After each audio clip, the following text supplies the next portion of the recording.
Hi, everybody. The next chapter that we're working on in our book that corresponds to our second major paper is called Literacy Narratives. And it is chapter 10 in our textbook. Everything in that chapter is important, including the essays that you're reading. And all of that information will be on the quiz this coming Sunday. So there are several essays that are included within the chapter that are actual literacy narratives themselves. You will notice that as we go through these chapters that are in the main part of the textbook that correspond with our essays, that they actually do have samples of that type of essay.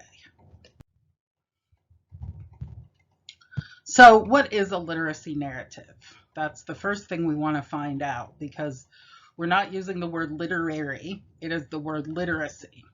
And we generally associate literacy or being literate with reading and writing. Like if you are literate, then you are able to read and write in a particular language. But what this chapter does is expands the idea of what a literacy narrative is. So here's the definition right here. We've got a literacy narrative is a type of narrative or a story about yourself. So first of all, we need to know that it is a narrative. It is a nonfiction story that memorably explains an experience of you gaining competence in a specific area. You can be literate or not literate in many different things, as our chapter shows. So, literacy expands the idea of reading and writing to being literate in almost anything. Literate means having competency in that thing. So, being competent in it, knowing it, um, learning it, understanding it. So, for instance, one of the student written essays in our chapter is all about the student's experience in understanding how she is not literate in her family's business. So, keep that in mind as we go through and think about this chapter and this genre. A literacy narrative generally sets up a situation in the life of the writer concerning literacy that requires a resolution at the end. And in a short essay like we are writing, it is essentially one experience. So let me highlight that here. It is one experience. So rather than a long set of things, it's not an autobiography about your whole life. It doesn't start from the beginning to the end. It talks about that particular experience, the thing that you are literate or not literate in, or want to become literate in, and hones it down into one particular experience. A literacy narrative has vivid details using all five senses: sight, sound, touch, taste, smell. You may not incorporate all five of those senses, but incorporate as many as you can. And it reveals the significance of this experience to the audience, usually at the end.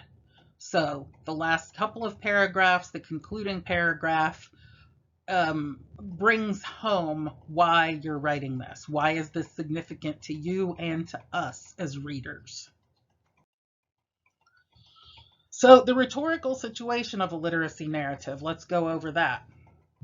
The purpose, besides for a school assignment, of course, all of these are a school assignment. But what else? What is the purpose of writing this? Why are you writing it?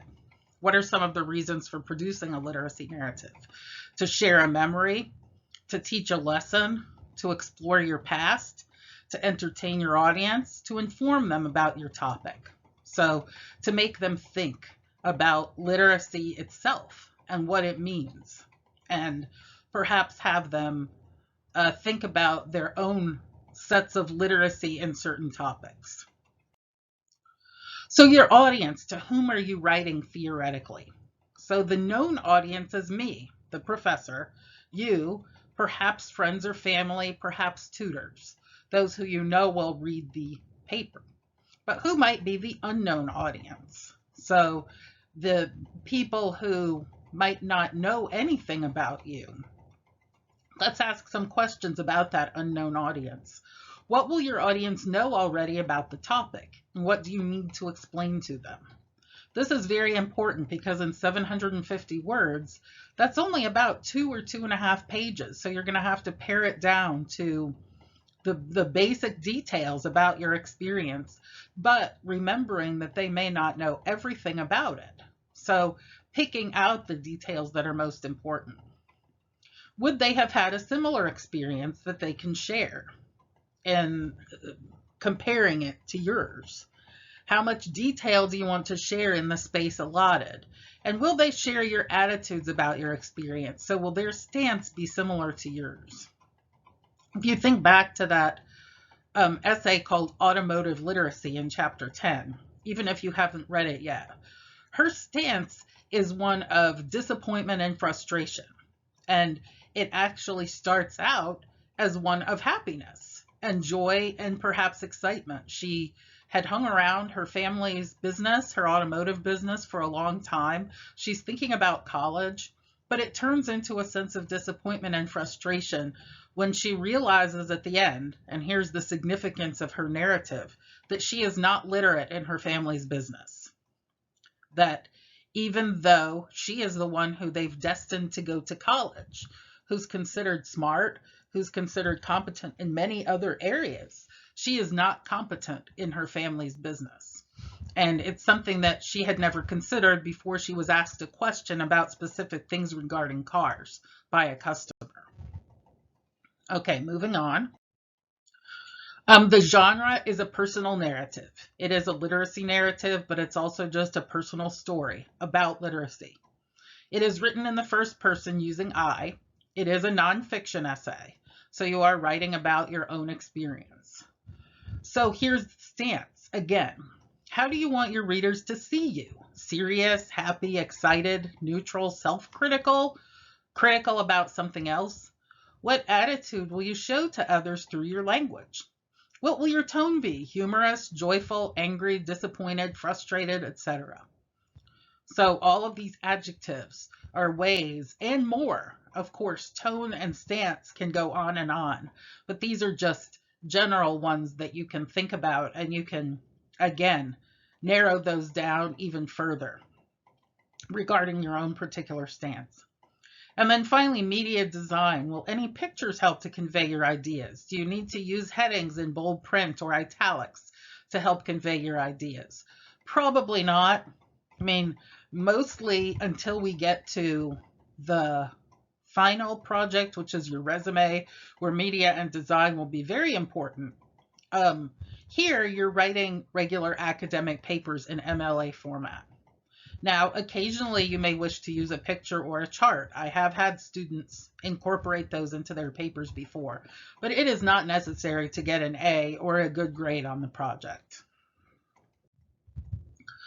So here are topics for your own literacy narrative. These topics are also on page 88 in our textbook. So I've just reproduced them here in case you're still having trouble getting a hold of your book. You do still have several weeks to do so, but I'm trying to help out those of you who still may not have your book quite yet. So any early memory about your literacy or lack thereof in a particular area that you recall vividly. Perhaps someone who taught you to read or learn the activity or experience you were writing about. An event at school related to that literacy that was interesting, humorous, or embarrassing. A task related to the literacy topic that you found or still find difficult or challenging. A memento, or kind of a souvenir, or some kind of object that you have that represents an important moment in your literacy development. The origins of your current attitudes about literacy in that field. And perhaps more recent challenges rather than early ones related to your literacy. So we have another part of this literacy narrative slideshow. This is just the beginnings, the definition, things to start thinking about, and specific topics that you might want to consider. The main thing to start considering, though, is what are you going to talk about that you are literate in, or that you thought you were literate in and are not, or that you want to be literate in.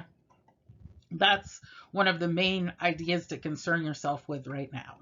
Okay, We'll move on to slideshow part 2 in a little bit. Bye-bye.